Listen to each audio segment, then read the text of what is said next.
보유하고 있어도 거주하지 않아도 10년만 보유하고 있어도 장기 보유 특별공제를 이제 1년 아파트가 오래됐기 때문에 전세가가 싸기 때문에요. 네, 맞아요. 네. 안녕하세요. 신화경제연구소의 냉정한 부동산입니다. 이번 시간은 부동산 촌철살인 시간으로서 분양가 상한제 개편, 재개발 재건축 공급 과연 제대로 될까? 라는 주제를 가지고 말씀드려볼까 합니다. 먼저 구독과 좋아요 버튼 한 번씩 꼭 부탁드립니다. 양질의 동영상으로 보답드리도록 하겠습니다. 드디어 정권 출범 한 달여 만에 기다리던 분양가 상한제 개편안이 오늘 발표되었습니다. 특히 재건축 재개발 사업에서 일반 분양을 목전에 둔 단지들의 관심이 상당히 집중되었는데요. 저번 이지 재개발 시간에 재개발 일반 분양 청약은 가고 현금 줍줍 시대 온다라는 동영상에서 말씀드렸다시피 6월 분양가 상한제 개편안의 방향에 대해서는 대략적으로 예측을 드린 바 있습니다. 예상한 바대로 역시 보시는 바와 같이 오늘 이와 같은 발표가 나왔습니다. 큰 개편이 아닌 다소 미세 조정 정도로 될 것이다 라는 말씀을 드렸는데요. 이번 개편안의 주요 골자는 정비사업 진행 과정에서 필수적으로 지출되는 비용과 건축 자재비 폭등에 따른 건축비 추가 비용을 분양가에 반영하고 주택도시보증공사의 고분양가 심사 시 비교 대상으로 삼는 주변 아파트의 준공 시점을 기존의 20년 이내에서 10년 이내로 줄여서 실질적인 가격 비교를 가능하게 했다라는 것이 핵심입니다. 그러나 이거는 이미 기존에 다 알려진 내용이고요. 오늘 그렇게 특별한 거는 없었습니다. 세부 사항만 조금 이제 자세해졌을 뿐이고요. 개편안의 아주 세밀한 부분은 기획재정부 사이트를 가셔서 하단 부분 제가 이렇게 빨간색으로 이렇게 동그라미 친 부분 클릭하시면 이번에 발표된 부동산 일부 대책 및 분양가 상한제 개편에 대해서 자료를 다운받아 보실 수가 있습니다. 자, 이번 시간에 드릴 말씀은 이러한 미세한 부분을 이제 말씀을 드리려고 하는 것이 아니고요. 여러분들은 오늘 대책의 결과에 따라서 향후 재개발 재건축 시장에 어떠한 영향을 이제 줄지에 대해서 아시는 것이 저는 더 중요하다고 생각을 합니다. 분양가 상한제는 여러분께서 잘 아시다시피 택지비, 그 다음에 기본형 건축비, 그리고 가산비 등을 산정해서 주변 시세의 70% 내지 80%의 분양가로 제한을 하는 제도입니다. 문재인 정부 시절인 2020년 7월 말부터 민간 택지에도 이제 본격적으로 분양가 상한제를 적용했습니다. 그래서 신규로 짓는 아파트의 분양가를 억제해서 주택가격 안정을 도모하는 것이 주 목적인데, 이러한 분양가 상한제로 인해서 지금 현재 재개발, 특히 재건축 사업장에서 일반 분양이 미뤄지고요. 그에 따라서 신규 주택 공급에 차질을 이제 빚게 돼서 새로 출범한 윤석열 정부가 이번 부동산 관계 장관 회의에서 분상제 개편안을 이제 들고 나온 거죠. 자, 그런데 앞으로는 가산비 항목에, 그러니까 아까 이제 보셨던 그 가산비 항목에 이제 세입자 주거 이전비라든지 영업 손실보상비, 그 다음 명도소송비, 그 다음에 기존 거주자 이주를 위한 이제 금융비용, 특히 이자 비용이죠. 그 다음에 총회 운영비를 가산비에 반영하도록 개편안이 담고 있죠. 왜냐하면은 이러한 항목이 정비사업 추진 시 그 소요되는 필수적으로 이제 들어가는 비용입니다. 근데 이들 비용은 일반 주택사업이나 공공택지사업에는 이런 것들이 거의 없죠. 재개발 재건축이 아니기 때문에. 그래서 재개발 재건축 등 정비사업에서만 발생하는 비용인데, 그동안의 분양가 상한제 비용 항목으로는 이러한 것들이 인정되지 않았습니다. 그래서 실제로 예전에 이제 시행됐던 몇 개의 재개발 사업장의 사업비 항목을 이제 제가 나름대로 조금 평균해서 그 비중을 계산을 한번 해보았습니다. 이번에 사업 비용을 고려하겠다는 항목의 비중을 대충 계산해봤더니 약 한 7.8%, 즉 8% 정도의 비중을 차지했고요. 사업장에 따라서는 분명히 차이는 있지만 많은 경우 총 사업비에서 10% 정도의 비중의 금액을 고려해서 가산비로 반영할 것 같습니다. 그렇게 어떻게 보면 그렇게 큰 비중은 아니죠. 그러나 현재 조합으로서는 뭐 고려해주지 않는 것보다는 뭐 나올 수가 있는 거죠. 그리고 이번 개편안에서는 기본형 건축비와 관련해서 급등한 원자재 가격을 제대로 반영하기 위해 현행 레미콘이라든지 철근, PHC 화일이라든지 동관 등 4개 자재 항목을 레미콘, 철근, 창호유리, 강화합판마루, 알루미늄 거푸집 등 5개 항목으로 이제 변경을 했다는 얘기입니다. 즉 이제 품목을 더 늘렸다는 얘기죠. 그래서 즉 사용 빈도가 높은 자재로 비정기 조정 항목을 좀 교체하는 거죠. 비정기 조정 요건도 단일 품목 15% 상승 시 외에 비중을 차지하는 상위 2개 품목 자재, 특히 레미콘, 철근의 상승률의 합이 15% 이상인 경우 또는 하위 3개의 자재, 유리라든지 마루, 거푸집 재료라든지 이런 것들이 상승률의 합이 30% 이상인 경우에 정기고시 3개월 내라도 조정하도록 이제 변경하겠다는 겁니다. 종전에는 4개 자재 가격이 3개월 만에 15% 이상 오르면 비정기적으로 이제 건축비를 조정할 수 있는데 이번에는 이제 정기고시 3개월 내라도 조정하도록 이제 변경을 하도록 한 것입니다. 뭐 이건 그렇게 여러분들께서 뭐 크게 뭐 중요시하게 볼 거는 아닌 것 같아요. 그냥 개편안에 담긴 내용이기 때문에 건축자재비 상승을 조금 반영하겠구나 라는 정도로만 이해하시면 될 것 같아요. 그리고 분양가 상한제와는 별도로 주택도시보증공사의 고분양가 심사 제도도 자재비 급등, 건축비 급등을 일정 부분 탄력적으로 이제 고려할 수 있도록 제도를 개선을 했습니다. 그래서 분양보증 시점 기본형 건축비 상승률이 최근 3년 기본형 건축비 평균 상승률보다 높은 경우에는 분양가를 일부 가산하는 자재비 가산 제도를 신규 이제 도입을 하는데요. 이거 역시 마찬가지로 건축비 올라가는 걸 일정 부분은 감안을 해주겠다는 얘기구나. 분양가에 산입을 그것까지 반영을 시켜주겠다는 내용이구나 정도로만 이해를 하시면 됩니다.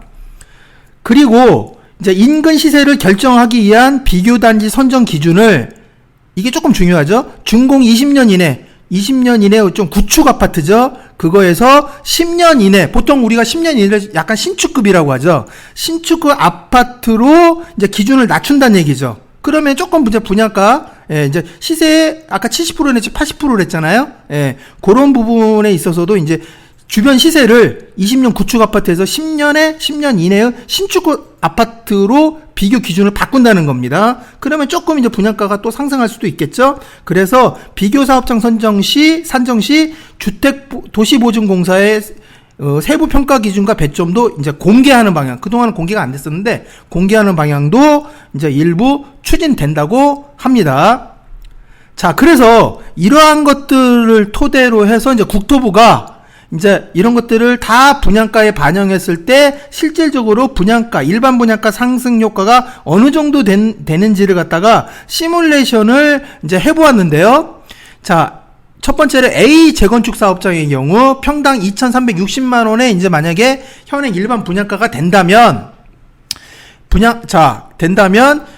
이 시뮬레이션 효과로 인해서 이 건축비라든지 그동안 사업비의 이제 비용을 이제 분양가에 반영시켰을 때 약간 이제 1.5% 정도 분양가가 상승하게 된다면 상승하는 거죠. 이게 그 내용을 봤더니 정비사업 관련 비용에서 한 26만 원 정도 평당, 그 다음에 기본형 건축비 상승액이 9만 원에서 도합 35만 원 정도가 이제 올라서 분양가 실제 상승률을 봤더니 약 1.5%의 상승 효과가 나더라라고 이제 밝혔고요. 비재건축 사업 같은 경우도 사업비 관련 부분에 있어서는 약 51만 원, 그 다음에 건축비, 기본형 건축비 상승에 있어서 약 9만 원에서 약 60만 원 정도가 상승해서 이제 이 비재건축 사업장 같은 경우는 2.3% 정도 분양가 상승 효과가 있었고요. C 재개발, 아까는 이제 재건축이었죠. 재개발 사업장 같은 경우도 사업비는 한 46만 원, 그 다음에 기본형 건축비 상승액은 9만 원 정도를 반영해서 약 55만 원을 갖다가 이제 거기에 인상분을 반영하니까 분양가가 약 2.3% 정도 올랐다는 이제 시뮬레이션 결과를 나름대로 같이 발표를 했어요. 그래서 뭐 일정 부분 재개발 재건축 사업장으로 봤을 때는 이제 정비사업 관련 비용이 오히려 기본형 건축비 상승액보다는 훨씬 많죠. 뭐 4배 내지 5배 이상 정도 많은 금액이기 때문에 사업비 반영이 일정 부분은 조금 분양가를 끌어올리는데, 즉 이제 재개발 재건축 사업장에서 이제 사업비를 나름대로 그 고려해 주는 게 일정 부분 도움이 될 수 있다라는 거를 이제 알 수가 있습니다. 자, 그래서 이제 둔촌주공의 경우를 한번 이제 해봤어요. 그래서 공사비를 그 시공단이 요구한 바대로 3조 2천억 원 정도로까지 증액한다고 가정했을 경우에 일반 분양가가 평당 355만 원인데, 이러한 어떤 건축비라든지 사업비라든지 이런 것들을 전체적으로 이제 그 일반 분양가의 비용에 이제 고려를 했더니 평당 3,600, 작게는 평당 3,600만 원 초반에서 3,692만 원까지 평당 이제 금액이 인상되는 것. 그래서 약 뭐 최대로 따지면 한 142만 원 정도 증가되는 효과를 보였는데, 예. 이제 둔촌주공 조합원들께서 항상 이제 기대하셨던 평당 4천만 원 이상으로 좀 분양하는 게 어떻겠느냐. 어떤 분은 4,500까지 이제 말씀하시는 분들도 있는데, 그런데 실제적으로 지금 현재 오늘 발표된 분양가 상한제 개편안으로 해서 시뮬레이션을 해봤더니 대략 평당 4천만 원 이하로 이 상태로 가면 일반 분양될 가능성도 있지 않느냐라고 이제 보여집니다. 뭐 확실한 건 아니고요. 자, 그러면 이제 이 경우에 있어서 이제 분양가 상한제 개편안에 대해서 이제 국토부 이제 평가를 한번 해보겠습니다.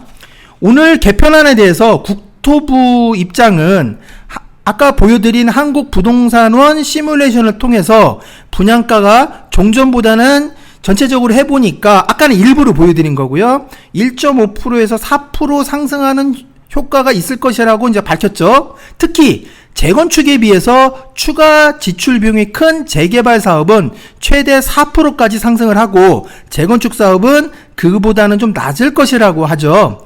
그래서 제가 볼 때는 아까 시뮬레이션에서 봤던 것처럼 재건축은 약 한 1.5에서 2.4%, 그러니까 평균 잡아서 한 2% 정도의 분양가가 상승하는 효과로 이제 저는 이제 보고 있어요. 그러면 이제 뭐 건설업계라든지 이제 그 업계의 반응을 한번 보시겠습니다. 정비사업 업계의 반응을 보시면 뭐 이번 개편안이 큰 기대에는 못 미친다는 반응들이에요. 그래서 정비업계에서는 분양가 상한제 개편이 큰 폭으로 이루어지면 사업성이 아무래도 대폭적으로 개선돼서 하반기부터는 뭐 분양 러시가 이루어지지 않을까라고 이제 오늘 발표 나오기 이전에는 오늘 일정 부분은 그 정비사업장에서는 기대를 많이 했겠죠. 그런데 오늘 발표된 상한제 개편안을 놓고서는 다소 좀 실망하는 분위기가 좀 역력해요.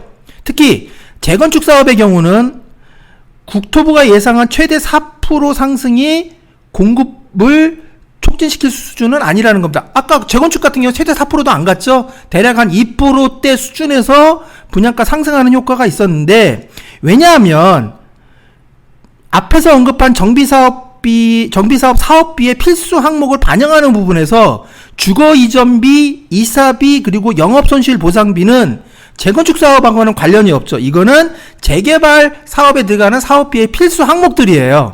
그래서 그리고 조합 총회 등 필수 이제 운영 경비, 소요 경비와 관련해서도 정비사업 총회 비용 등 조합 운영비로 책정하는 예비비가 총 사업비에 보통 이제 예비비를 책정을 합니다. 한 총 사업비 한 2%에서 3% 사이 정도 수준에 책정을 하는데, 분양가 상한제, 그러니까 상한제 분양가 반영 비율을 0.3%로 아까 제안을 했죠. 한 것은 좀 현실과 좀 동떨어진 조치가 아니냐라고 이제 받아들이고 있고요. 건설업계에서는 일반 분양가가 아무래도 올라서 재건축 재개발 조합의 사업 부담을 일부 덜어줄 것으로 예상은 됐는데, 이번 이제 발표를 딱 보니까 사업성이 획기적으로 개선된 거는 아니다. 그래서 과연 우리 민간의 이런 재개발 재건축 사업장이 일반 분양을 과연 많이 할 수 있을지, 민간 분양을 촉진할 수 있을지는 좀 의문이 든다라는 지금 견해예요. 그래서 자재값 상승폭이 상당한 상황에서 이번 개편안은 시장 기대에 못 미치는 수준인 것 같고, 물가 상승분 반영 주기가 구체적으로 언급됐다면 모를까, 일회성에 그친다면, 그러니까 이번 한 번만 딱 이렇게 기준만 정하고 만다면 뭐 자재값이 계속해서 올라갈 수도 있는 거니까요. 조합들은 자재값을 최대한 늦게 반영하기 위해서, 왜냐하면 계속 오른 가격으로, 결국은 오른 가격으로, 많이 오른 가격으로 나중에 반영해야 일반 분양가를 올릴 수 있잖아요. 그래야 조합에서는 손실 부분을, 비용 상승 부분을 상당히 커버할 수 있기 때문에 이러한 자재값을 최대한 늦게 반영하기 위해서 어찌 보면 후분양으로, 선분양이 아닌 후분양으로 돌아설 수도 있다라는 지금 평가도 나오고 있어요. 자, 그래서 결국 제 의견을 한번 내볼게요. 저는 분양가 상한제 규제의 핵심은 딴 거가 아니라고 봐요. 저는 토지비, 즉 택지비에 있다고 봅니다. 땅값이 제일 많이 차지해요. 택지비가 전체 분양가의 한 70% 정도 차지하고 있습니다. 그래서 이게 어떻게 보면 제일 중요하죠.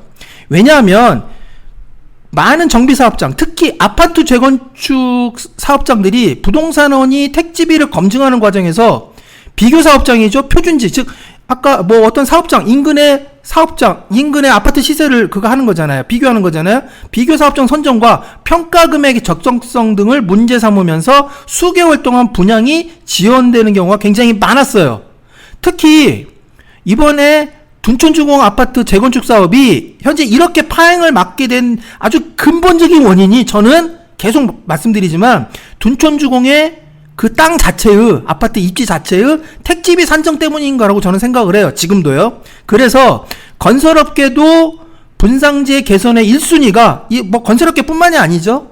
예, 정비사업 업계도 조합측들도 분상제 개선의 핵심적 1순위가 부동산원의 택지비 평가 제도를 좀 폐지해줘라. 적정하게 시세에 맞춰서 평가를 좀 해달라. 그거였어요. 그래서 그동안 그거를 꾸준히 요청해 온 겁니다. 최근에 분양을 아마 이미 끝냈던 서울시 중구의 그 세운 재정비 촉진지구의 그 일부 구역 있죠? 세운 3-1459구역 같은 경우가 지금은 힐스테이트 세운 센트럴이라는 아파트가 들어가죠?